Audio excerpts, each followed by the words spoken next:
In the 1990s, gentrification only occurred to approximately 9% of neighborhoods. However, this number has exacerbated to nearly 20% since 2000.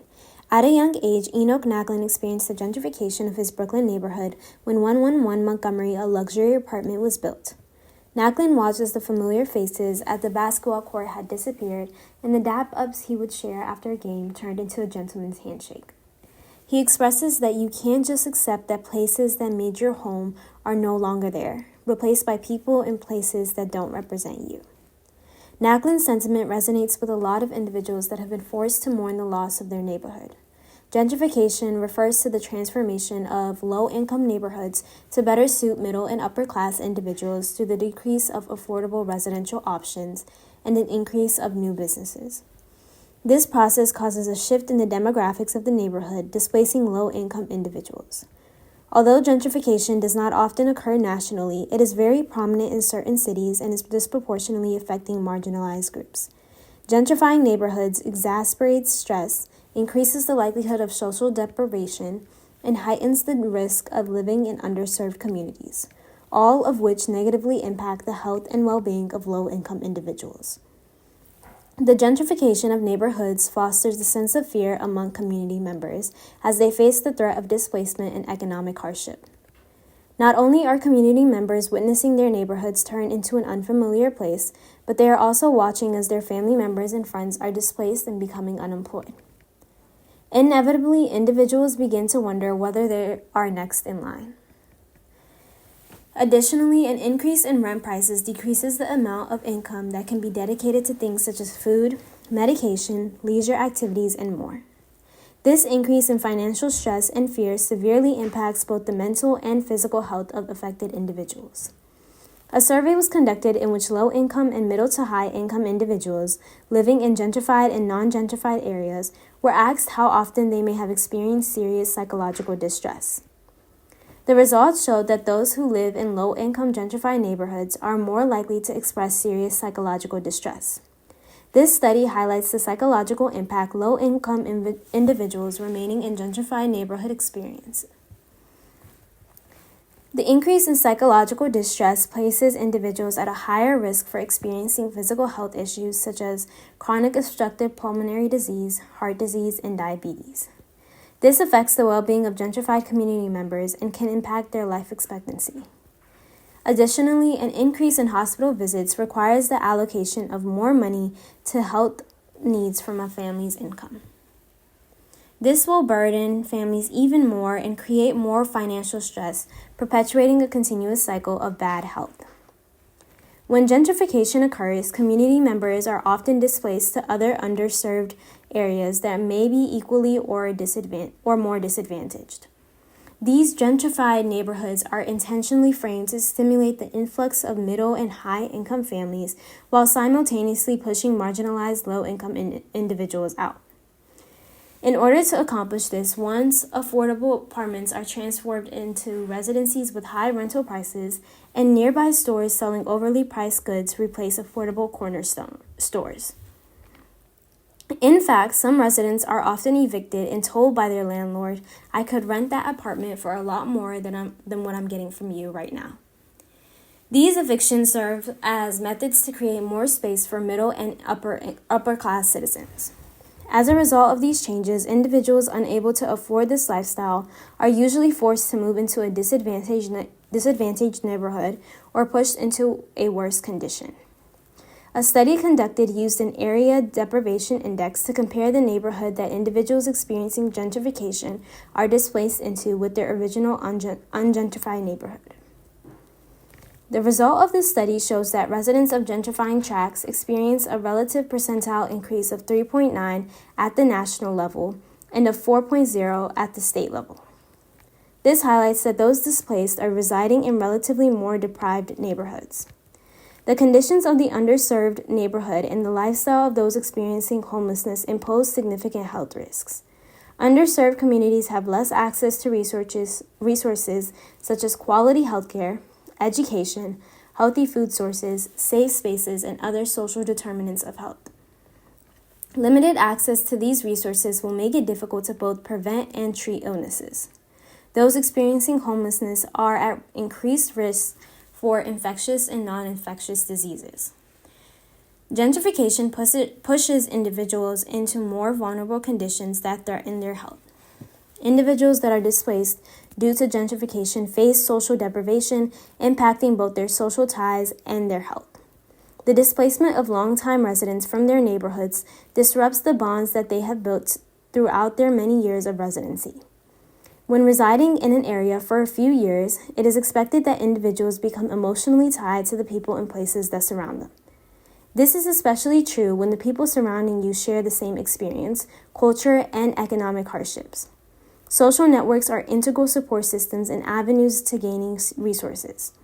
When people are forced to leave their neighborhoods, they are leaving behind the networks that once provided them with emotional support, assistance, friendship, and resources. As a result, they must rebuild new connections from scratch in their new neighborhood. This shift forces those displaced into a place of isolation and social deprivation, negatively impacting their mental health. Those that remain in the gentrified neighborhood experience this social change as well. We were not a community anymore. We were people living on top of people, brushing past each other, rushing nowhere fast. Neighborhoods lose their sense of community and familial-like connections. These interpersonal, community-driven relationships lessens the risk of chronic disease and serious illness. The disruption to social networks and community ties caused by gentrification threatens the health of those impacted. Some may argue that gentrification is beneficial for neighborhoods and serves as a way to improve underserved communities. These areas often lack adequate resources and funding, and proponents believe that gentrification can provide much-needed support. Many argue that without gentrification, these neighborhoods may remain trapped in cycles of poverty with ongoing public health issues. In fact, gentrification has been credited to saving struggling cities through commercial development, improved economic opportunity, increased property values, improved infrastructure, and lower crime rates.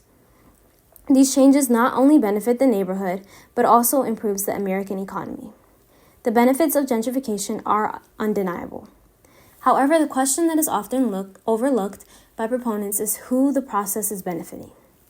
If gentrification truly benefited the people that are living in the neighborhoods, then the program would be transformative. However, gentrification revitalizes communities to disproportionately benefit middle and high-income families. The original residents of these areas are displaced or are forced to take on additional shifts or jobs just to afford the places they have called home for years. The individuals that are able to take advantage of the improvements brought about by gentrification are those that are moving into these neighborhoods. On the other hand, those who are displaced often end up seeking housing in other underserved areas, putting them right back in the same conditions that gentrification was supposed to alleviate. Although gentrification improves some neighborhoods, middle and high-income individuals are the ones that are reaping the benefits, furthering the wealth and inequality gap. There is currently no federal law specifically addressing gentrification. However, the Fair Housing Act, also known as FHA, addresses housing discrimination, which is closely related to gentrification. The FHA protects individuals from experiencing discrimination when they are renting or buying a home, getting a mortgage, seeking housing assistance, or engaging in other housing-related activities. Gentrification often marginalizes low-income individuals within their own neighborhoods, with many being unfairly displaced by rising rents or discriminatory practices. For example, when a neighborhood undergoes gentrification, landlords may target lower-income tenants, pressuring them to leave in favor of wealthier residents. This can be seen in the case of Nefertiti Macaulay, who was pressured to leave her apartment after the building was sold. The new landlord offered her a buyout of $60,000 to move from her barely two-bedroom apartment. Her landlord used this buyout as a tactic to push Macaulay out and rent out her room to someone of a higher class.